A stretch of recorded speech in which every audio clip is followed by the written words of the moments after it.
اعوذ باللہ من الشیطان الرجیم بسم اللہ الرحمن الرحیم۔ سورہ آل عمران کی آیت نمبر 173، حسبنا اللہ و نعم الوکیل۔ اس جملے کے کیا فضائل ہیں؟ اس کے تعلق سے آتا ہے شدید غم، رنج اور مصیبت کے وقت یہ کلمات کہنے سے اللہ تعالیٰ غم، رنج اور مصیبت پریشانی کو دور کر دیتے ہیں۔ بخاری کی روایت ہے، عبداللہ ابن عباس رضی اللہ تعالیٰ عنہ اس کے راوی ہیں، فرماتے ہوئے کہتے ہیں ابراہیم علیہ السلام کو جب آگ میں ڈالا گیا تو اس وقت انہوں نے کہا حسبنا اللہ و نعم الوکیل۔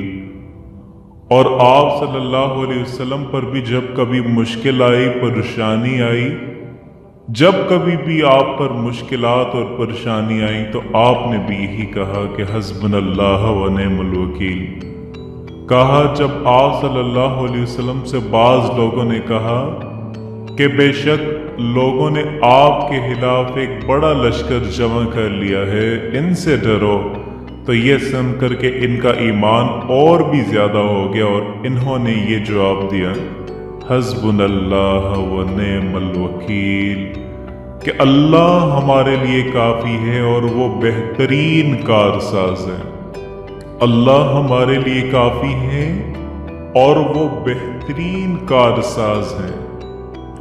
وکیل جس کو بولتے ہیں، وکیل وہ ہوتا ہے جس کے حوالے آپ ہر چیز اپنا سارا مسئلہ کر دیتے ہیں، اور وکیل پھر آپ سے یہ کہتا ہے کہ آپ نکلو، بس میں آپ کا مسئلہ لڑ لوں گا۔ تو حسبنا اللہ و نعم الوکیل۔ صحابہ نے کہا، اللہ کے رسول صلی اللہ علیہ وسلم نے کہا، اور ابراہیم علیہ السلام نے کہا حسبنا اللہ و نعم الوکیل۔ تو یاد رکھیں میرے دوستوں، میری بہنوں اور میرے بھائیوں، جب کبھی بھی آپ پر شدید غم، پریشانی، رنج آ جائے، خوف آ جائے، لوگ کہیں کہ دشمن آپ کے خلاف ہیں، لوگ آپ کے دل میں گھبراہٹ ڈالنے کی کوشش کریں، جب کبھی بھی آپ کا دل گھبرا اٹھے، آپ کے دل میں گھبراہٹ سی محسوس ہو، تو آپ ذکر کرنا شروع کر دیں حسبنا اللہ و نعم الوکیل، اور اس پر اپنی زندگی ڈھالیں کہ اللہ کے رسول صلی اللہ علیہ وسلم نے کہا دشمن آپ کے خلاف جمع ہو چکے ہیں، آپ نے کہا حسبنا اللہ و نعم الوکیل۔ ابراہیم علیہ السلام کو جب آگ میں ڈالا گیا تو آپ نے کیا کہا حسبنا اللہ و نعم الوکیل، اللہ ہمارے لیے کافی ہے اور وہ ہمارا بہترین کارساز ہے۔ تو اس کلمے کے بہت بڑے فضائل ہیں۔ تو میرے دوستوں، میری بہنوں اور میرے بھائیوں، ہمیں انہی کلمات سے اللہ سے مدد طلب کرنی ہے، اور انہی کلمات کو جیسا بتایا گیا ہے ویسا آپ نے کرنا ہے۔ تو یاد رکھیں، جب کبھی بھی آپ پر مشکل آتی ہے، جب کبھی بھی آپ پر پریشانی آتی ہے، جب کبھی بھی آپ پر کوئی تکلیف آتی ہے، تکلیف آنے کا بھی میں آپ سے یہ کہنا چاہتا ہوں کہ آپ انتظار مت کریں، آپ پڑھنا شروع کر دیں حسبنا اللہ و نعم الوکیل۔